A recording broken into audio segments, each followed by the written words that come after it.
Hello, everybody. Welcome to the second episode of TrawlCast. I'm Seth McClellan. I'm Sean Matthews. And today we're going to talk a little bit more about ourselves.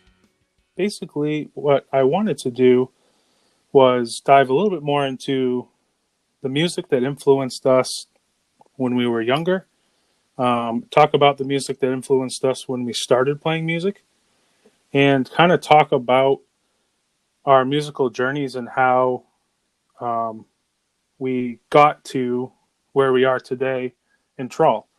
So basically just a timeline of events that sort of led up to 2020. So Sean, would you like to talk a little bit about your influences? Absolutely, yeah. So for me, I know in our last episode, Seth, you mentioned you grew up in Turner, I believe. Yes. If I remember correctly. So I grew up in Windham, and growing up in Windham was really fun because a lot of what I started listening to musically was not what I listen to now. I still have a secret love of those things I started listening to back in the day, but what I started listening to originally, and what started to influence me musically, was pretty much anything on MTV. Actually, I listened to everything back when I was much younger, and I mean, rap, punk, rock music. The only thing that really never caught me was country. Country music never really got me. Some of the older stuff, Johnny Cash, Willie Nelson, Hank Williams III, like those kind of things kind of caught up to me later on in life. But starting out, it was basically everything but that. And really, I had some friends who, when I got into high school, started to help kind of change and mold my taste in music a little bit better. And actually, one of the gentlemen that did that, his name's Corey Norman. He's the bass player for the band Unscarred. They're out of Portland, Maine. He had a band called Corridor way back in high school. And I got to be friends with him, and he started to notice that at that point in my life, I was very much about ska. Nice. Real Big Fish, no doubt. Like, I love ska. I still to this day love ska music.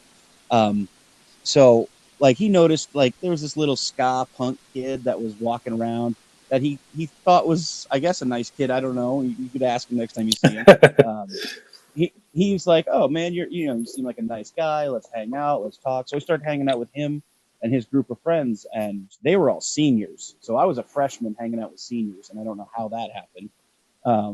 But he started to get me. He's like, okay, so you listen to, No Doubt, Rancid, you like friggin' NoFX, and, the Sex Pistols, the Ramones, stuff like that. And I was like, yeah, Black Flag, He's like, okay, well, why don't you listen to this? And one of the first things he ever gave me was a Life of Agony CD. Nice. And the first time I ever heard River Runs Red, I think my heart actually stopped. It's a killer album. I don't know how to describe it. Yeah, it absolutely changed my mind and my body and my whole thought process of music when I heard that album. And then when he did that, he also gave me a Coal Chamber CD, their very first CD. Yes, I remember that one well. If you know me, Coal Chamber is my life. They're literally my favorite band of all time. I have every single album. I have every single B-side. I have Japanese and French imports. I have posters. I saw on Facebook earlier somebody was asking what was the first band T-shirt you ever owned, and mine was Coal Chamber. Nice. I actually had the TV Coal Chamber shirt, so it was like an old school tube TV that had like a VCR in the front of it, and Coal Chamber were sitting on stuff. I actually still have it to this day. It's well over 20 years old. That's dope. I still love that shirt. I never wear it because it's falling apart, but someday I'm gonna stitch it into a pillow or something. I had I had the ice cream truck Coal Chamber shirt at one point. And see, that's such a classic. iconic, visual to a CD cover. Everyone knows the ice cream truck, that creepy ice cream man. I love it to this day. I have that CD that I listen to it probably once a month. It's awesome. And it still blows my mind. But getting back to the musical influences, I started getting into the heavier stuff and started realizing like that late 90s, early 2000s kind of new metal. I know people think it's scary and yucky, but I found like that was my calling right there in that time frame, because it was heavy, but it wasn't so heavy that it made it sound like junk, you know. But I started getting influenced with Cold Chamber, Fear Factory, Seven Dust. I still kept all my punk influences, and I brought some newer ones in. Like, I'm a huge fan of Dropkick Murphys, and actually want to, say thank you to them. I know they probably won't hear this, but I want to thank them for the St. Patrick's Day live concert they did on YouTube. They did a fantastic job. That was a really awesome live stream concert. It was unbelievable. And the fact that they were able to pull that together in like a week, I think, not even, like they pulled it right out of their asses. And they still brought the energy, even though it was an empty room, Absolutely. Honestly, I mean, I had my entire family sitting down watching it, and it was a good time. And I give mad respect and love to Dropkick Murphys. But, I started having stuff musically just kind of all coagulate and amalgamate into the person I am today. I still love listening to Cold Chamber, obviously, Life of Agony. Another one of my absolute all-time favorite bands is the band Zayo. Oh, yeah. Which is one of the bands you and I kind of bonded over that drive there to Laconia. Yeah, not many people know about Zayo anymore. Like, you don't hear people talking about that band a whole lot, but they're a really cool band that had some killer albums. It's really unfortunate that no one does, because they're literally probably the people that really open, like, the Blood and Flames album.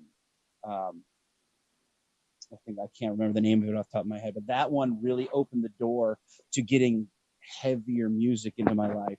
They were the ones that really opened it up and showed me stuff like Cannibal Corpse and like Hatebreed and stuff like that, like the real hardcore and the deathcore, I guess you would call it nowadays.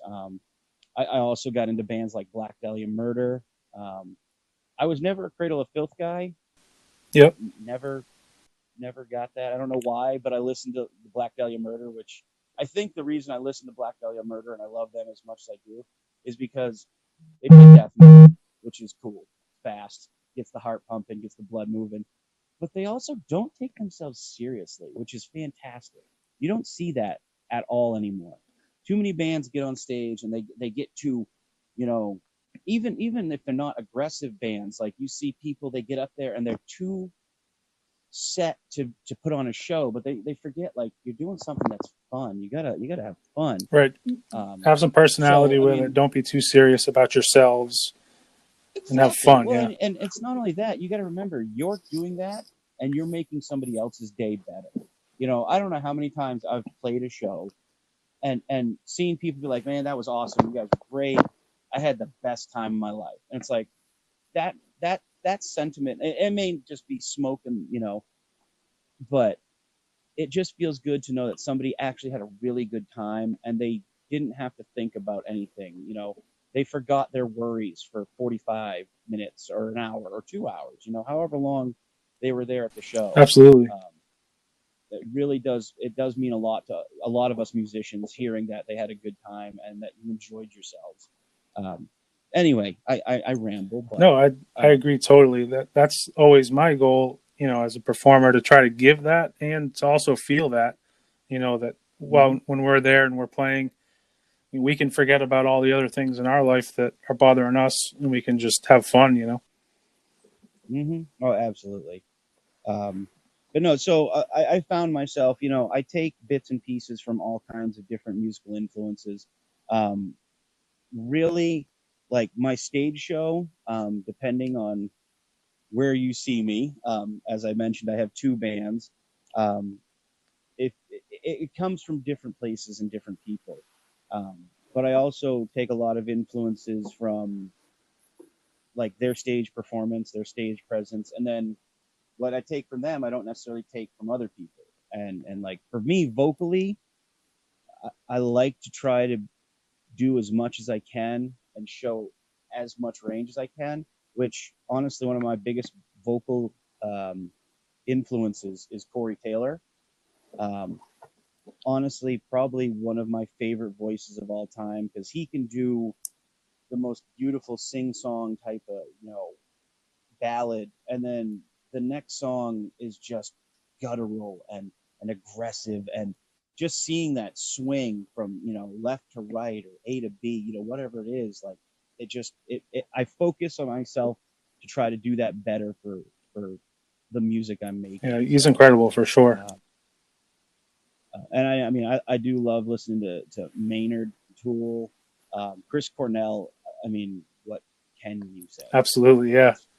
It's Chris Cornell, man. Chris Cornell's amazing.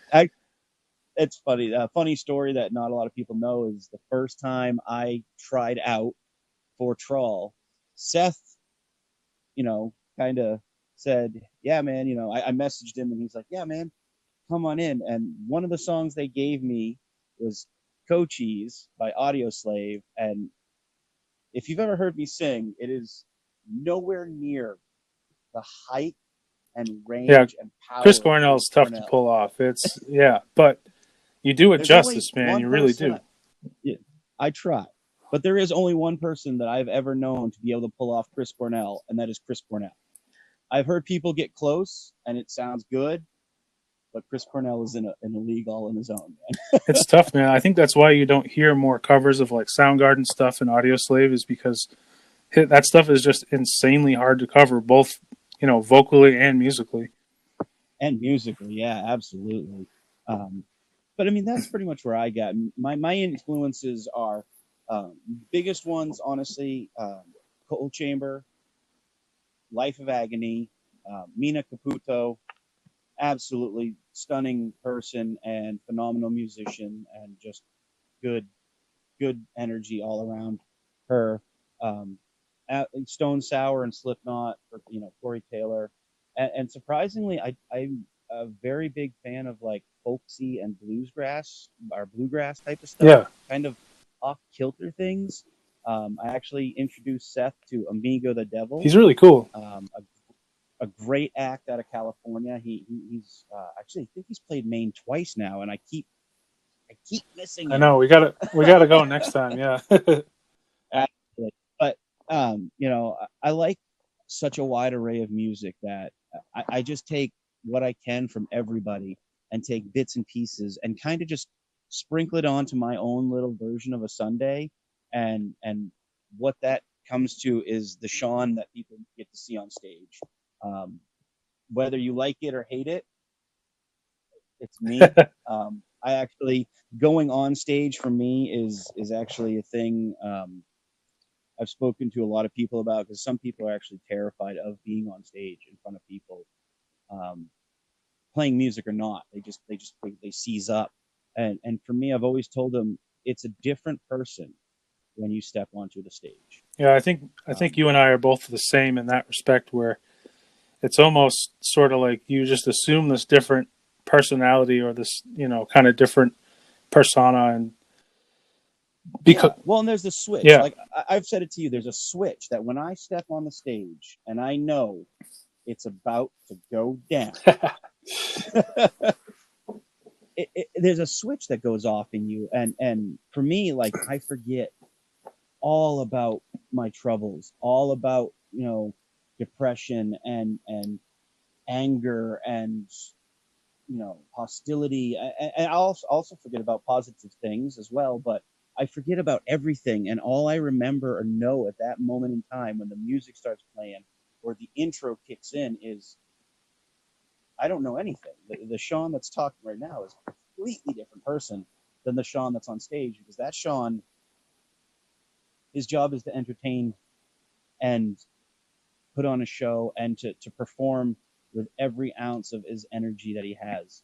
And if you come to like my house, or if you see me out in public, I'm just a laid back guy. I'm not a rock star or anything like that by any means, but the Seán on stage is a total different animal, and I make sure he stays on stage. I don't need him anywhere else in my life.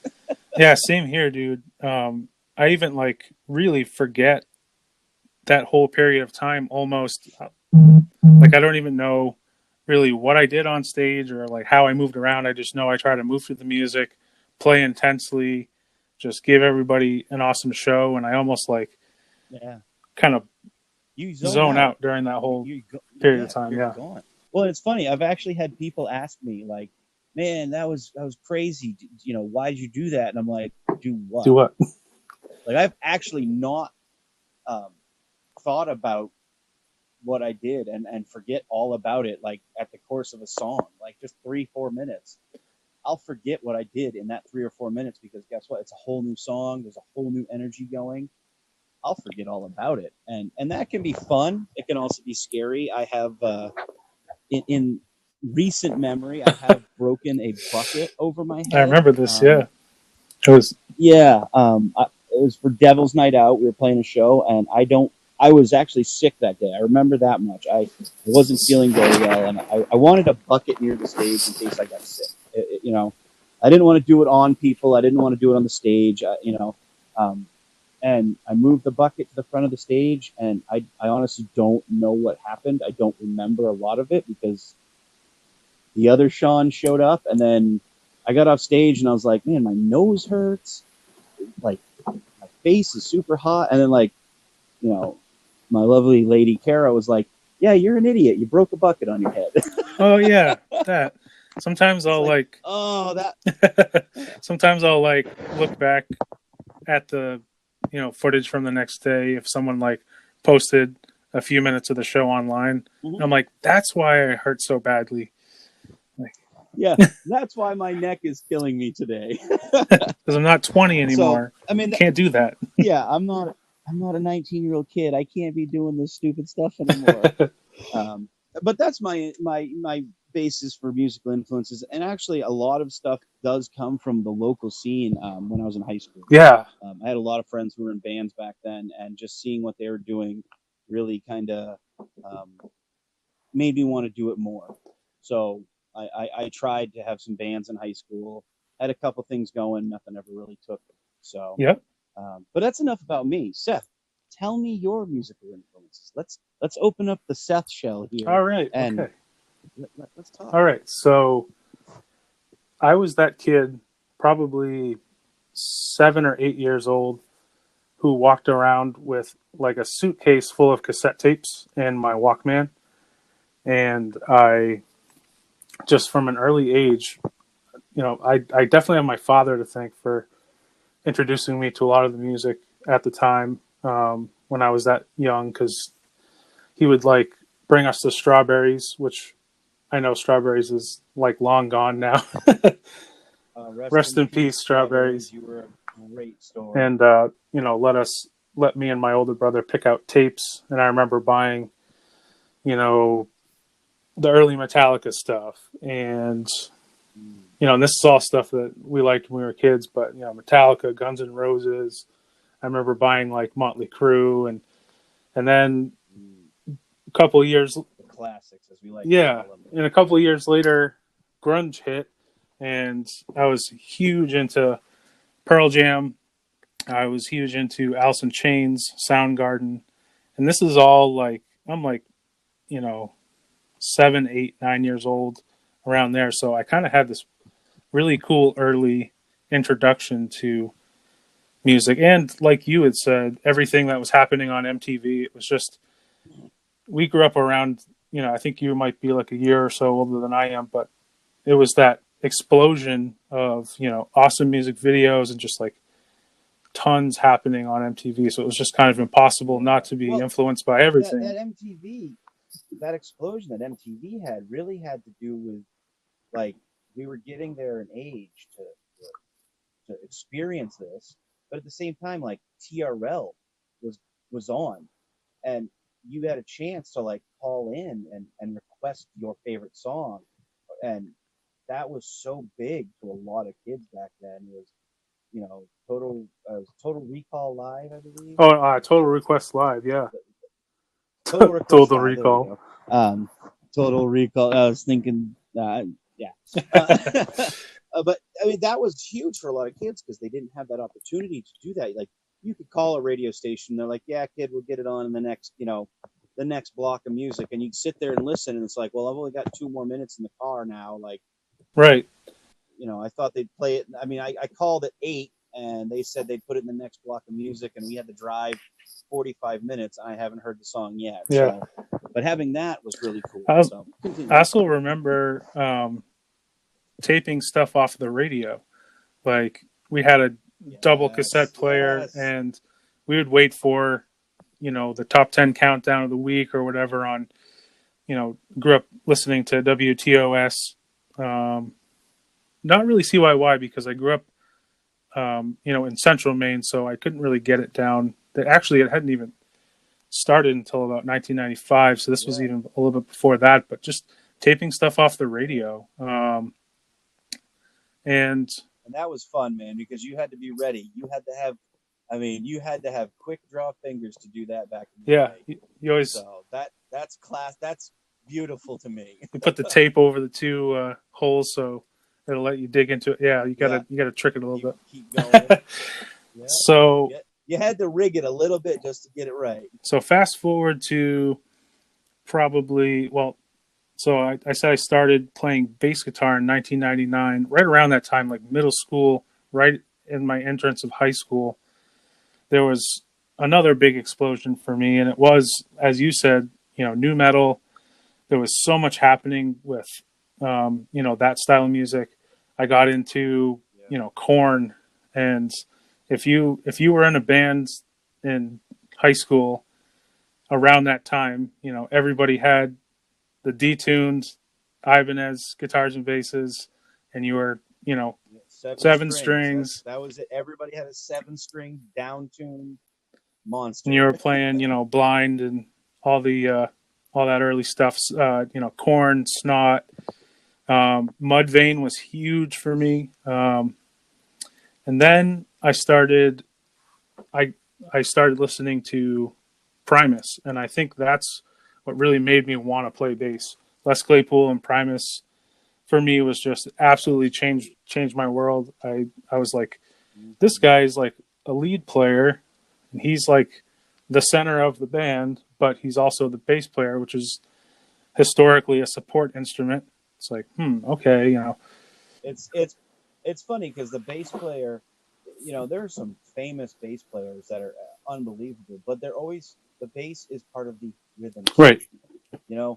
When you talk to people, they're like, oh, the rhythm section. They that's drums and bass. Like, that's it. They don't count the guitar in there. So having that kind of influence is fantastic to see that, seeing that change, and that's where you kind of hooked in more is awesome, because it does make sense. Trawl we're very much more driven around you. So I love that thought process. So I think, Primus for me just like changed everything. Right at the same time, Anti-Pop came out, which was like, I think 1999. On the same day, I believe, the first Slipknot album came out, and I bought both of them on the same day. And it was just basically like two worlds. You've got your heavier, world of, and that first Slipknot album is like bananas. It's like nothing you've ever heard before it. So that definitely like opened up this like, cool, dark, edgy side of like things that I was like taking in and listening to. And then you've got Primus, which is this, crazy guy from, California, almost like has this like hillbilly thing, but he plays the bass like a madman, and, crazy 3-piece band. And then I started getting into, bands that influence those bands, and just kind of spreading out from there. I love Faith No More, the Deftones, and of course Tool, which is one of my favorite bands of all time. I could go on for hours and talk about Tool. I was going to say, if anyone in the world knows anything about Tool, it's Seth. Anyone who knows Seth knows Tool is one of his bigger influences, and that's like it's his jam.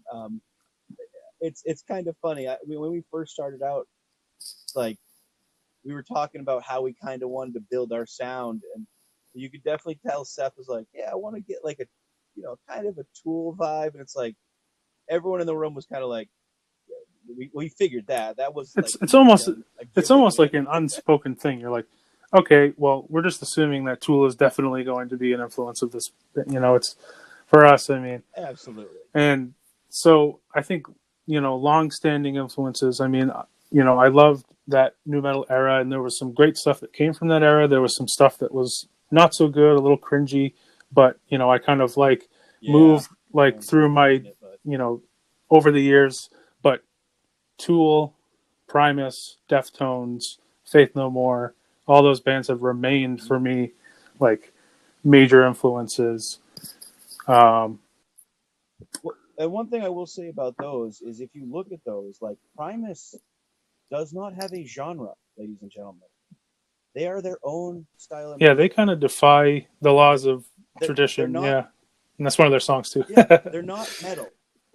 They're not punk. They're not rap. They're not folk. Like they're just this entity that just needs to be appreciated. Absolutely. And Faith No More is kind of similar to that, where they just kind of came out of nowhere.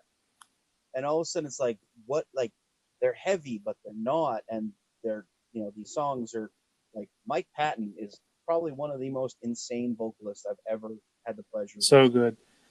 And I his range. I think what I love about Faith No More and Primus is, like you said, they kind of bend genres and they don't, they're influenced by so many other things, and that's okay. It's cool to throw in like a jazz reference or a funk reference or a punk reference or a metal reference. Yeah. It's like that's what I hope to do with Trawl is just there's no rules. Who cares about lines or genres or whatever? Yeah. Like whatever. I mean, we kind of came up with the term funk metal just to kind of, we were laughing and we're like, yeah, we're funk metal, like, but we really don't take that seriously. Like people are like, well, I don't hear too much funk in your music, and it's like, no, funk's not necessarily about being funky and having that rhythm and that groove in it. It's sometimes it's just about a feeling. Absolutely, yeah. Like, this is funky to us, and we say metal because like we're heavy, we're down tuned a little bit, but I mean realistically, genre bending is definitely what we're aiming for. Yeah. So I feel like we're fighting just as hard as we've ever fought before to do that, and seeing the bands like Faith No More, yeah, Tool, Tool really defines nothing. They just kind of, they're a metal band, but not really. It's this thing where Primus, it's in a category of its own, really. You can't just say it's this and yeah. the conversation. It's so much more than just. It's one of those things where to describe yourselves, and get anybody to be interested in what you're doing, you kind of have to put some sort of label on yourself, but it doesn't necessarily mean that's what it encompasses completely. Like, you can call it that, but, we're not limiting ourselves to whatever we want to do. There's a lot of stuff that we have that sounds bluesy. I love the blues. I grew up on. I like the stuff that we have that's a little weirder too. We have a very salsa-driven song, Ghost Pepper Cantina. Had a number of people absolutely lose their mind about how good that song is to them, and it's a salsa-driven song. It's very Spanish infused. Yeah, and that was just totally by mistake. But like sometimes when you stumble on something like that, you just got to run with it. And we just kind of said, all right. Let's double down on this whole concept and just make it as cool and, salsa as we can, because, why do it halfway? Why not go, all the way with it? So not only that, but we decided to a lot of our writing process is just about the groove. If we find a good groove in a song, whether it's a bluesy groove or a jazz groove or a hard rock groove or a salsa groove, we find it and we dive right into it and we have fun with it. That's something I do really. We're not writing the same style of music every single like. We got all these different things coming into play, and it keeps it fun. It just keeps it exciting. Mm-hmm. So to talk a little bit more about, some of the newer stuff I like. I love the band 12 Foot Ninja. They're another band that you could call them funk metal, but they're another kind of like genre bending metal band. I've gotten a lot into some heavier stuff, but I'll listen to pretty much anything. Like, I don't really think there's bad genres of music necessarily. There's just good bands and bands I don't necessarily like. But I'll listen to whatever's good. There's a lot of jazz I like, blues I like. So I'll be the controversial one here. There is a bad genre of music, and it's country. I've already mentioned it once, but like this newer country music is not. Well, country, yeah. Like you want real country, go to that older, the 1930s, 40s, and 50s. That country, that stuff will slap you in the heartstrings harder than the guy who's. I can't remember who sang it, but she thinks my track. Oh, stuff like that. Yeah. Now I know that came out in like the early 2000s, but that's not country, yeah. Folks. You can't. Better. You can't really diss like Johnny Cash and like some of the pioneers that, it's real music and it's clearly it's good stuff. But I know what you're talking about. It's that whole, commercial country that's just, It's not only that. It's like the newer stuff that they're doing. They're trying to be like pop or like techno, and it's just like, stop. Go back to singing about you love your truck and your old lady left you and took the dog. Like that's better. Don't we're gonna start having self-driving cars here, and the country songs are gonna be guys, crying about their cars leaving them now. I don't want. It's like I want to hear. It's like a caricature of itself almost. It's like a cartoon of itself. I mean, I get the evolution. I do understand that. I do appreciate it, but I just can't. I can't do it. I want to hear Folsom Prison Blues. That has heart and soul, no matter which way you do it. Ring of Fire. Yeah. Anyway. So yeah, I think as far as influences, that's kind of where I'm at. There's some other bands I love that are like. There's another band called Morphine. They're a lesser known band. They were from Boston in the 90s. They're a 3-piece band with a baritone sax player, a drummer, and a vocalist that has this really low voice, and he plays a 2-string slide bass. So he actually removes 2 of the strings off a 4-string bass, and he plays it with a slide. Super cool sound. I think you played some of their stuff for us at practice one it's day. Like really bizarre. The saxophone is almost like the guitar of the band because there's some soloing and stuff like that, but there's a really cool album out there called Cure for Pain. If you're ever looking to check out something like totally different, and it's like it kind of takes you almost feel like you're in just like a smoky bar, and you got this cool like laid back 3-piece band just singing these like kind of almost like somber songs, but it's a masterpiece. It's like so well put together. So stuff like that, I love random cool music that's unassuming and isn't necessarily like super popular. It doesn't have to, I love finding cool weird bands that nobody knows about. It's cool. Yeah, well, and talking about that brings us to a good point. 3 bands that actually got you and I kind of connected and kind of, we understood each other a little bit better was Zayo. Yeah. Because, again, no one really knew about Zayo. Another band is Polka Dot Cadaver. Oh, yeah, Polka Dot Cadaver and Dog Fashion Disco. But those bands kind of connected you and I on a different level because, like, I didn't know anyone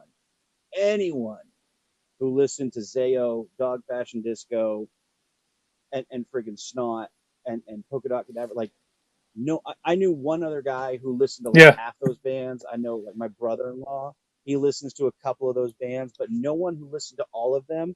And then like you and I were talking one day, and then all of a sudden it just like what? Like a cog, man. You and I connected there. Like Oh my And God. I got to see a couple of those bands. I got to see Zayo back in the day at the Edge in Augusta, which was just this little venue. You remember the Edge, right?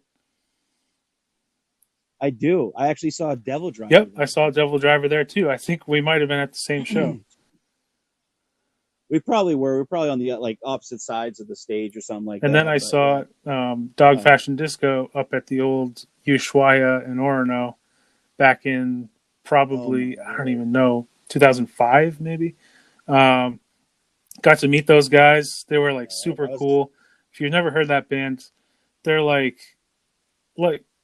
yeah, go go check check them out. them out. So the story Oh with my Dog lord. Fashion Disco is they actually just re-recorded their first three albums because I think they had a bad deal early on and they lost the rights to their early stuff, which was, in my opinion, like their best Yeah. stuff. Embryos in Bloom, Anarchists of Good Taste, and Committed Anarchist. to Oh a my Bright god, Future. that's fantastic. And they literally just re-recorded those three albums like last year and put them back out. Um, they're a little different.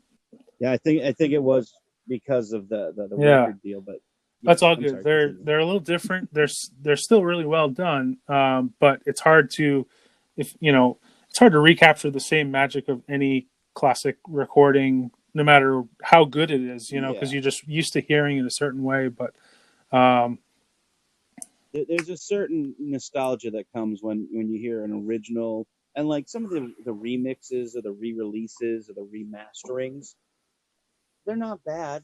Like I'll still enjoy them, yeah, but there's something about a certain way a thing was recorded. Like, when they used to record on actual tape, exactly. Yeah, there's a there's a sound that comes from that tape that I almost call it the crack for your ears, because you hear it and there's nothing better yeah. than I it. was thinking about like And a some of lot, the Tool stuff, like Opiate and Undertow, like the two earliest releases. Like by today's mm-hmm. standards, the audio quality isn't like amazing, but those they just have character, and you literally couldn't hear them any other way.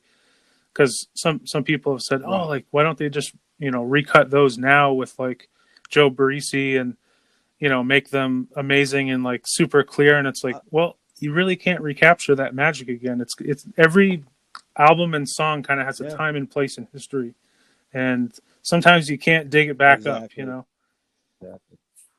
Well, and like I said, it's that there is crack in that tape. Yeah, I'll tell you right now. If you listen to those things, you can hear there's just another level of musicianship and passion and energy that's caught on those tapes. And yeah, there's CDs now, and you can get them digitally, but there's just something about that tape, man. That yeah, it's I would something love else. to someday, because my whole music career has been in the era of digital recording, where it's just been the Mm-hmm. most viable and cost effective way to record. But if I ever had the money and the time, I would love to cut like a full length album on tape. I know that it's like Oh, insanely absolutely. more It's insanely pricey. pricey, and you really have to go in 1,000% ready and just nail your stuff, because it's a lot harder to Mm-hmm. overdub. But I would love to do it because I think it would be a So, sweet accomplishment. well, we'll put that in our dream journal, Yeah, and we'll work on this is our that. dream journal. So yeah, well, Yeah, this is the start of it. So yeah, that I think those are a good kind of summation of our musical influences. Um, we're still working on catchphrases for this podcast. Um, we are still working on getting segments set up and kind of what we want to do, but we really want you guys out there listening to give us your feedback and tell us that if you're enjoying the show, if you're not, if you think I sound annoying or Seth sounds heavenly, just I let don't know us about that. know. um well, so I actually, you know if you do want to do that, if you have show topics for us, questions, comments, you want to find out more about us, you can find us on all your social media platforms by searching for TrawlBand. We're literally Facebook.com, Twitter.com, Instagram.com/TrawlBand. And if you have any of those, like I said, questions, comments, show topic ideas, if you're in a band or a bartender at a really interesting bar, if you're a writer, a comic book artist, I mean, you name it. If you have something you're interested in talking about and want to talk to us, email us. Cast a line to us. Nice, I like that. I think we found a catchphrase. Yeah. Yeah, but cast a line to us at trawlband@gmail.com, and if you just put in the subject line show topic or question, or hate the show because for some reason there's a farting noise every time I listen to it. I don't know. Just put a subject in there. Let us know, and we'll try to get everyone into a show at some point. Willing that it's not 10 million emails. I don't see it being that much so far. But, we have had a very good response from people about this. So if you do have those, like I said, cast us a line at trawlband, TRAWLBAND @gmail.com, and we'll try to get you in. Actually, and speaking of that, we do have a question, Seth. I actually did have somebody message me. They want to know what your favorite cereal is. I know I kind of made that as a joke in the last episode, but somebody actually asked, and they're genuinely interested. So, Seth, can you think of what your favorite? So I'm going to cheat a little bit. I like any cereal that is actually like a real food or a snack food in some other way. So like the Reese's Pieces one, I don't even know if they make that anymore, or the Cookie Crisp, because you're just basically getting away with eating cookies. Or the Rice Krispies Treats one, where you're basically just eating Rice Krispies Treats with milk on it. Like that's my jam. Like trying to sneak in a snack, because I don't eat cereal a whole lot anymore. But like when I did when I was a kid and stuff, like I was all about anything I could try to get away with and sneak in a snack. Hey, you know what? That's okay, man. So there, you've heard it, ladies and gentlemen. Seth likes. And how about you? So I am a very complex beast. Let me tell you. One of my favorite all-time cereals is a cereal that no longer exists. And actually, Seth, you bought it. I'm sitting currently in my bedroom recording this podcast. Right next to me on my nightstand is an enamel pin of Fruit Brute. Now, if you've never had Fruit Brute, it's part of the Monster Halloween cereals that come out every. It's the one you don't hear about. There's two that you don't hear about. You have your Fruit Brute, you have Count Chocula. Everybody knows Count Chocula because Count Chocula is chocolate. Very easy. You have Frankenberry and Boo Berry. So those are the three that always come back. Now, for me, I remember a time in my life of eating Fruit Brute. Now, Fruit Brute, for anyone who's never tried it, of the 5 monster cereals, it is the werewolf. And I'm a huge werewolf fiend. I love werewolves with all my heart. But Fruit Brute is the werewolf of the monsters, and it is an orange creamsicle flavored ice cream. It's the only way to describe it is it's heaven in a bowl, and they stopped making it many moons ago. I do collect anything Fruit Brute related. It's literally my all-time favorite cereal. If they ever come out with it, I think it's General Mills who makes it. I will buy a pallet without a question. He's not even kidding. He will buy a pallet. I will waste a tax return on a pallet of Fruit Brute cereal. No shame whatsoever. Close second is nice. That's the one I forgot, because boom, you're just basically eating cinnamon toast. So there you go. And honestly, I one of the YouTube channels I watch, Good Mythical Morning, they did a whole kind of series on like it was like what's the best breakfast cereal, Nice. and that won Nice. because there's nothing really to it except it's good cereal. Like it's crunchy, it tastes good, it doesn't shred your mouth like Captain Crunch. It's a very close second to Nice. Fruit Brute. So that's cool. And but that's the only, that's it. that's it. And so my wife and I were walking around Salem, Massachusetts on our vacation last year, and we were in a comic shop, and my wife found, because Sean has told us all about Fruit Brute a few times, so I was like, all right, if we ever see anything with Fruit Brute on it, we have to get it. So we found this pin, and we were like, yep, we have to throw down on this thing, and he's going to be like so psyched about it, and you were so. Dude, I'm still, like I said, I have not. I actually haven't even looked at the pin. It hasn't actually like really. And it comes in a little cereal box, yeah. Like because it comes in a little cereal box, and I have not actually physically taken the pin out. I've opened it and peeked in, but I have not taken it out. It's literally sitting to my right on my nightstand. And I see it every morning, and it's literally one of the greatest gifts anyone has ever given. Dude, that's so awesome, man. Excluding my children. My children kind of beat that. Your kids are like, thanks. My son's probably out there thanks, going, thanks. But no, yeah. But that's the only question I have for us. Cool. We, like I said, if anyone has any questions, show topics, let us know. We have been getting people. I know a couple people have actually talked to me about coming on the show, which we will do in time. We will have some guests come on. And that's just kind of where we're starting. This episode was very much a let us introduce you to our musical tastes. I believe our next episode, you and I have talked about kind of the origins of Trawl and kind of.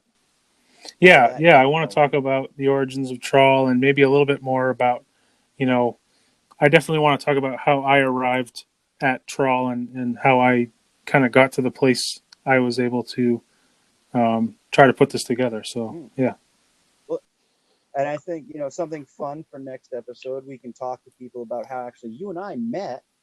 How many I'm going to say probably 13 or 14 years ago or something like that. Over a decade ago. I have very few people in my life that I can say I've known for over a decade. And kind of, like, it's funny, you and I have kind of literally just, I said it earlier before we started recording, we've kind of been two different flags that have been, like, on these flagpoles just kind of waving at each other. Like, hey, how you doing over there? And we've never really gotten onto the same podium. And now we're there together. And it's like, why were we so far? I know, it's crazy. Like, yeah. I'm definitely excited to talk a little bit more about that and tell people about those, how we met each other, chance encounters over the years and crossing paths and kind of how we multiple crossing paths, man. And that's the plan for the next episode. It's kind of the introduction to Trawl and the life of Trawl, like how we became the band, how Seth and I met. I'm sure Seth can actually talk about how he knew the other gentlemen, Tom and Gary. Yes, we'll definitely talk about Tom and Gary as well. We're not trying to leave them out. We're just kind of building up to it. Yeah, no. I mean, do we have to? No, just kidding. They're great guys. We love them to death. And we'll get to that next episode. I'm trying not to ramble, but so if you do have any, like I said, questions, comments, show ideas, again, send us an email. If you are enjoying what you hear, you can do a couple things for us to help us out. One, subscribe to us. Every subscription does help. It actually lets us know that you're here and you're listening. If you do subscribe to us wherever you get the show, it will automatically download to that podcatcher, and you'll have the new show as soon as we post it. If we are on something that can do a rating system, um, rate us and comment on what you liked about the show. Um, if you give us 5 stars, that's super awesome. If you give us 1 star, we're not going to hold it against you. We still want you to have a good time. So, It's all but good. rate and review us on any of the places that do that. I do personally want to thank Anchor for allowing Seth and I to start this venture and giving us a very easy to use platform to make this. I know people will hear an Anchor ad that I recorded probably at the beginning or in the middle of this episode. I'm not entirely sure where it would be placed, but I do want to thank Anchor very much for giving us this opportunity. I'm having a blast. Seth and I have talked about this. This is a lot of fun. Now. This is a lot of fun, and it's easy. Honestly, I like the fact that obviously right now in the way our world is, because of the situation that's going on, we can't be in the same room. So this is cool that we're able to, create a podcast where you're at home, I'm at home. We can do this, and I think that's my favorite part. Really, is the fact that we're not in the same room. We're not in the same house. We're not even in the same town. You are in a whole different town than I am. I am in my home. I'm in Gorham. Wyndham. Yeah. So, and that's town next to each other, but it's not like we live on the Wyndham-Gorham town line and we're like the next house over from each other. You live in town Gorham, and I live in the friggin' woods in Wyndham. So this gives us an opportunity to really connect and to really just do what we were talking about forever, and giving us a chance to just talk to people and also maybe introduce some new things to people. I'd like to hear from people to see how many of you are actually going to go out and listen to some more Tool or Primus or Dog Fashion Disco or Zayo. Let us know in the comment section on our Facebook page, or whenever somebody shares this, let us know and tell us what you think. Again, it may not be for everybody, but we hope you do enjoy it. Do you have anything else? I don't have anything else. I just want to say thanks to everybody for listening. Thank you so much. I'm Seth McClellan, and this has been TrawlCast. We'll catch you guys soon.